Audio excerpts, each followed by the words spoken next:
시대의 소망 제84장 너희에게 평강이 있을지어다. 두 제자는 예루살렘에 도착하자마자 절기때면 밤에도 열어두는 동쪽 문으로 들어간다. 집들은 어둠과 적막에 쌓여 있으나 그들은 떠오르는 달빛에 의지하여 좁은 길을 걸어간다. 그들은 예수께서 운명하시기 바로 전날 저녁에 몇 시간을 보내시던 다락방으로 올라간다. 그들은 그곳에서 저희 형제들을 만날 수 있으리라는 것을 알고 있다. 늦은 시간이긴 하지만 저희 주님의 시체가 어떻게 되었는지를 확실히 알기 전에는 제자들이 자지 않으리라는 것을 그들은 안다. 그들은 방문이 단단히 잠긴 것을 안다. 그들이 들어가려고 문을 두드렸으나 아무런 대답도 없다. 그저 조용할 뿐이다. 그들은 저희 이름을 댄다. 그러자 문이 조심스럽게 열리고 그들이 들어갈 때 눈에 보이지 않는 또 다른 한 분이 저희와 함께 들어가신다. 그리고는 어떤 정탐꾼도 들어오지 못하게 문이 다시 잠긴다. 여행자들은 모든 제자들이 놀라운 흥분에 쌓여 있는 것을 발견한다. 방 안에 있는 자들은 감사와 찬송을 돌리면서 주께서 과연 살아나시고 시몬에게 나타났다 라고 말한다. 두 여행자는 급히 달려왔기 때문에 숨을 가쁘게 쉬면서 예수께서 어떻게 자신들에게 나타나셨는지에 대한 놀라운 이야기를 전한다. 그들이 말을 마치자 어떤 사람들은 그것이 사실이라면 얼마나 좋겠느냐면서 믿기 어렵다고 말하고 있다. 그때 보라, 그들 앞에 다른 분이 서 계신다. 모든 사람의 눈은 그 낯선 사람에게 집중된다. 아무도 들어오겠다는 신호로 문을 두드린 일이 없었다. 아무런 발걸음 소리도 들리지 않았다. 제자들은 놀라고 어떻게 된 일인지를 몰라서 당황한다. 그때 그들은 다른 사람의 음성이 아닌 바로 저희 주님의 음성을 듣는다. 너희에게 평강이 있을지어다. 라는 분명하고 똑똑한 말씀이 그분의 입술에서 흘러나온다. 저희가 놀라고 무서워하여 그 보는 것을 영으로 생각하는지라. 예수께서 가라사대 어찌하여 두려워하며 어찌하여 마음에 의심이 일어나느냐. 내 손과 발을 보고 나인 줄 알라. 또 나를 만져보라. 영은 살과 뼈가 없으되 너희 보는 바와 같이 나는 있느니라. 이 말씀을 하시고 손과 발을 보이시었다. 그들은 잔인한 못에 상하신 그분의 손과 발을 보았다. 그들은 다른 사람의 음성이 아닌 바로 저희가 항상 듣던 그분의 음성임을 알게 되었다. 저희가 너무 기쁨으로 오히려 믿지 못하고 기이 여길 때에 이르시되 여기 무슨 먹을 것이 있느냐 하시니 이에 구운 생선 한 토막을 들이매 받으사 그 앞에서 잡수시더라. 제자들이 주를 보고 기뻐하더라. 믿음과 기쁨이 불신을 대신하였고 말로 표현할 수 없는 기분으로 그들은 부활하신 구주를 인정하였다. 예수님이 탄생하실 때의 천사는 땅에서는 기뻐하심을 입은 사람들 중에 평화로다 라고 선포하였다. 부활하신 후 처음으로 제자들에게 나타나신 주님은 이제도 너희에게 평안이 있을지어다 라는 축복의 말씀으로 그들에게 말씀하셨다. 예수께서는 항상 의심과 공포에 사로잡혀 번민하는 영혼들에게 평화를 선포하실 준비를 하고 계신다. 그분은 우리가 그분을 향해 마음의 문을 열기를 기다리시며 우리와 함께 유하시기를 바라신다. 그분은 볼지어다. 내가 문 밖에 서서 두드리노니 누구든지 내 음성을 듣고 문을 열면 내가 그에게로 들어가 그로 더불어 먹고 그는 나로 더불어 먹으리라. 라고 말씀하신다. 예수님의 부활은 그분 안에서 잠자는 모든 사람의 마지막 부활에 대한 예표였다. 부활하신 구주의 얼굴과 태도와 음성은 모두 다 그분의 제자들에게 익숙한 것들이었다. 예수께서 죽은 자들 가운데서 살아나신 것처럼 예수님 안에서 자는 자들도 다시 살아날 것이다. 우리는 제자들이 예수님을 알아본 것처럼 우리의 친구들을 알아볼 것이다. 그들은 이 인간 세상에서 모양이 일그러지고 병들고 볼품이 없었다 할지라도 완전한 건강과 균형을 갖고 부활할 것이다. 그러나 영광스럽게 된 몸일지라도 그 속에 저희의 동일성이 완전히 보존될 것이다. 그때에는 주께서 우리를 아신 것 같이 우리가 온전히 알게 될 것이다. 예수님의 얼굴에서 비치는 빛을 받아 빛나는 얼굴로 우리들은 우리가 사랑하는 자들의 얼굴 모습을 알아볼 것이다. 예수께서 제자들을 만나셨을 때 그분은 죽기 전에 그들에게 하셨던 말씀, 곧 모세의 율법과 선지자의 글과 시편에 자기를 가리켜 기록된 모든 것이 이루어져야 하리라는 말씀을 제자들에게 기억나게 하셨다. 이에 저희 마음을 열어 성경을 깨닫게 하시고 또 이르시되 이같이 그리스도가 고난을 받고 제3일에 죽은 자 가운데서 살아날 것과 또 그의 이름으로 죄사함을 얻게 하는 회개가 예루살렘으로부터 시작하여 모든 족속에게 전파될 것이 기록되었으니 너희는 이 모든 일의 증인이라. 제자들은 저희 사업의 성질과 범위를 깨닫기 시작하였다. 그들은 그리스도께서 그들에게 위탁하신 경이로운 진리를 세계에 선포해야만 하였다. 예수님의 생애에 일어났던 일들과 그분의 죽음과 부활, 그리고 그 사건들을 가리킨 예언들, 하나님의 율법의 신성성, 구속의 경륜의 신비, 죄를 용서하시는 예수님의 능력 등 저희가 목격한 이 모든 것을 온 세계에 알려야만 하였다. 그들은 회개와 구주의 능력을 통한 평화와 구원의 복음을 선포해야만 하였다. 이 말씀을 하시고 저희를 향하사 숨을 내쉬며 가라사대 성령을 받으라. 너희가 네 죄든지 사하면 사하여질 것이요 네 죄든지 그대로 두면 그대로 있으리라 하시니라. 아직 그리스도께서 영광을 받지 않으셨으므로 성령은 아직도 충만히 나타나지 않았다. 그리스도께서 승천하신 후에까지도 성령의 더욱 풍성한 부으심이 나타나지 않았다. 성령을 받기까지는 제자들이 세상에 복음을 전파할 사명을 성취할 수 없었다. 그러나 성령은 이제 특별한 목적을 위하여 주어졌다. 제자들이 교회와 관련된 그들의 직무를 완수할 수 있기 전에 그리스도께서는 그분의 성령을 제자들에게 불어넣으셨다. 그분은 그들에게 가장 신성한 임무를 위탁하고 계셨으며 성령이 없이는 이 사업이 성취될 수 없다는 사실을 제자들이 깊이 느끼기를 바라셨다. 성령은 영혼들 속에 있는 영적 생명의 숨이시다. 성령을 나누어 주신다는 것은 그리스도의 생명을 나누어 주신다는 의미이다. 성령을 받는 자는 그리스도의 속성으로 물들여지게 된다. 하나님의 가르치심을 받고 마음속에 성령의 역사를 지니며 그의 생애에 그리스도와 같은 삶이 나타나는 자만이 대표자로 서서 교회를 위하여 봉사해야 한다. 그리스도께서는 너희가 네 죄든지 사하면 사하여질 것이요 네 죄든지 그대로 두면 그대로 있으리라고 말씀하셨다. 여기서 그리스도께서 아무에게도 다른 사람을 판단할 자유를 주시지 않는다.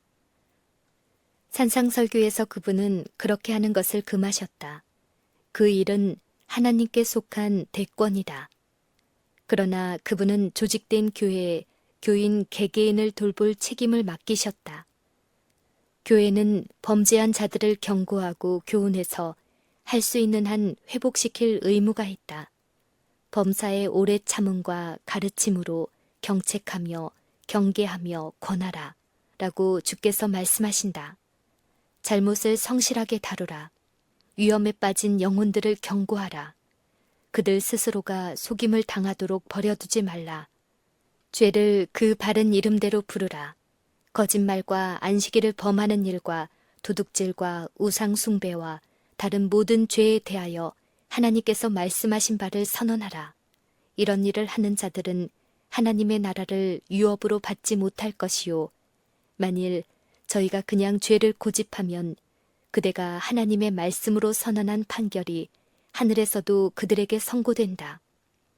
죄의 길을 선택함으로 저희가 그리스도와의 관계를 끊을 때 교회는 그들의 행위를 시인하거나 주께 욕을 돌릴 수 없다는 것을 보여주어야 한다. 교회는 죄에 대하여 하나님께서 말씀하신 그대로 말해야 한다. 교회는 하나님께서 지시한 대로 죄를 처리해야 한다. 그렇게 될 때 교회의 행위는 하늘의 제가를 받게 된다. 교회의 권위를 멸시하는 자는 바로 그리스도의 권위를 멸시하는 것이다. 그러나 이러한 묘사보다 더욱 영광스러운 장면이 있다. 너희가 네 죄든지 사하면 사하여 질 것이요. 이 사상을 맨 먼저 갖도록 하라. 잘못한 자를 위하여 노력할 때 모든 사람은 그의 눈을 그리스도께 향하도록 하라. 목자들로 주의 목장의 양떼들을 친절하게 돌보도록 하라. 그들로 잘못하는 자들에게 구주의 용서하시는 은혜를 말해주도록 하라. 그들로 죄인을 회개시키고 죄를 용서하시는 예수님을 믿도록 격려하게 하라. 그들로 만일 우리가 우리 죄를 자백하면 저는 미쁘시고 의로우사 우리 죄를 사하시며 모든 불의에서 우리를 깨끗게 하실 것이요 라고 하신 하나님의 말씀의 권위를 선포하게 하라.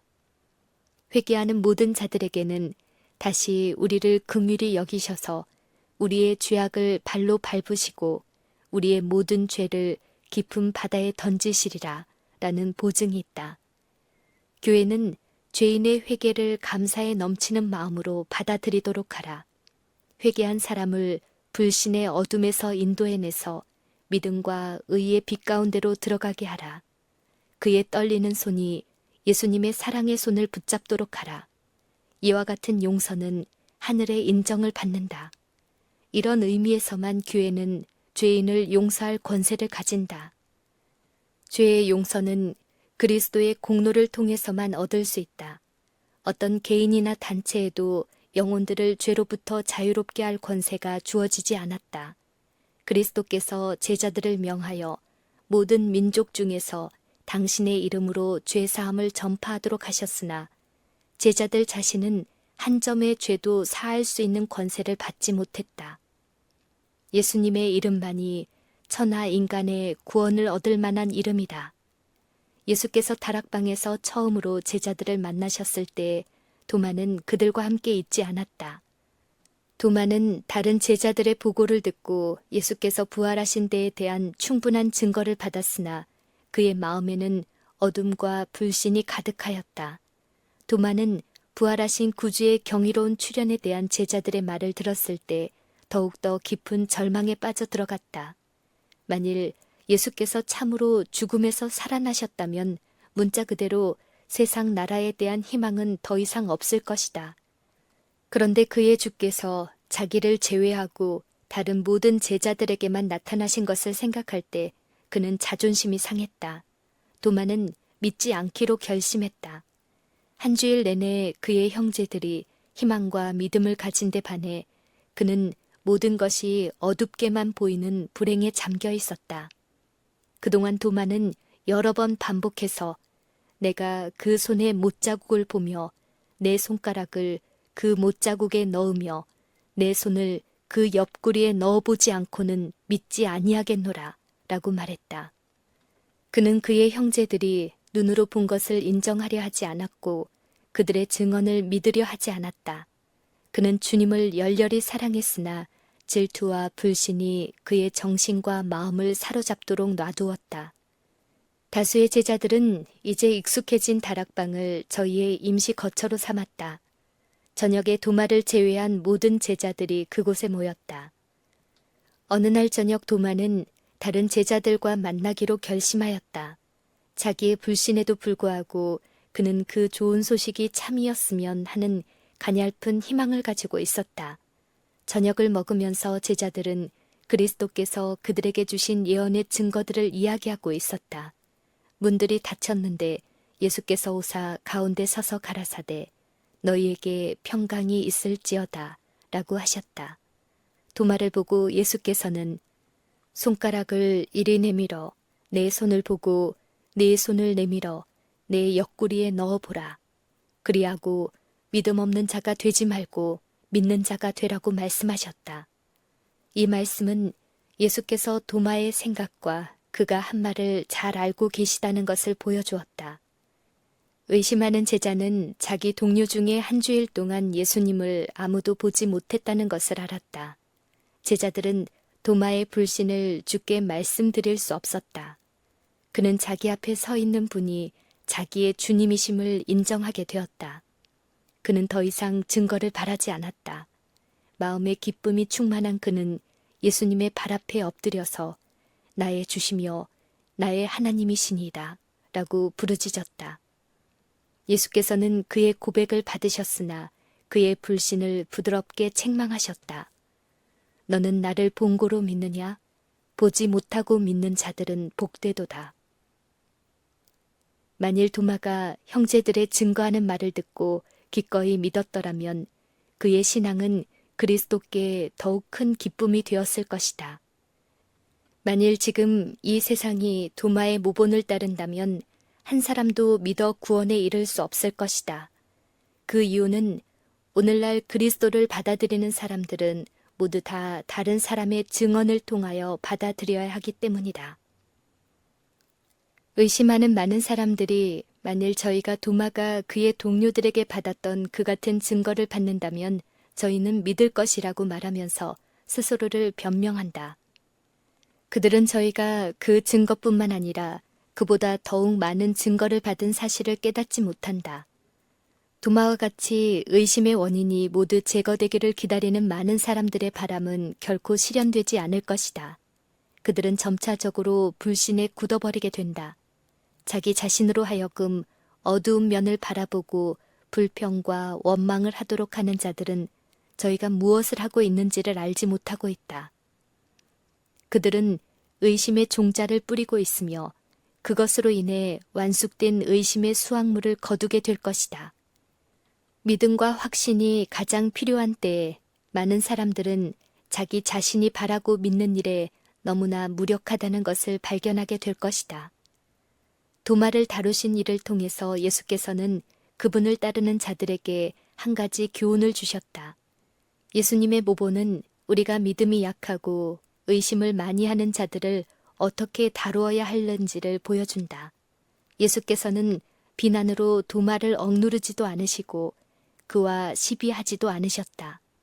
그분은 의심하는 자에게 자신을 나타내셨다. 도마는 자기의 믿음의 조건들을 요구하는데 매우 분별이 없었다. 그러나 예수께서는 당신의 관대한 사랑과 이해심으로 모든 장벽들을 무너뜨리셨다. 불신은 언쟁으로는 거의 정복될 수 없다.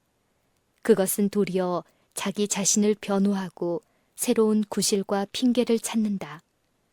그러나 사랑과 자비가 넘치는 예수님을 십자가에 못 박힌 구주로 나타내주면 한때 원치 않던 많은 사람들의 입술에서 나의 주시며 나의 하나님이시니이다 라고 한 도마의 고백을 들을 수 있을 것이다.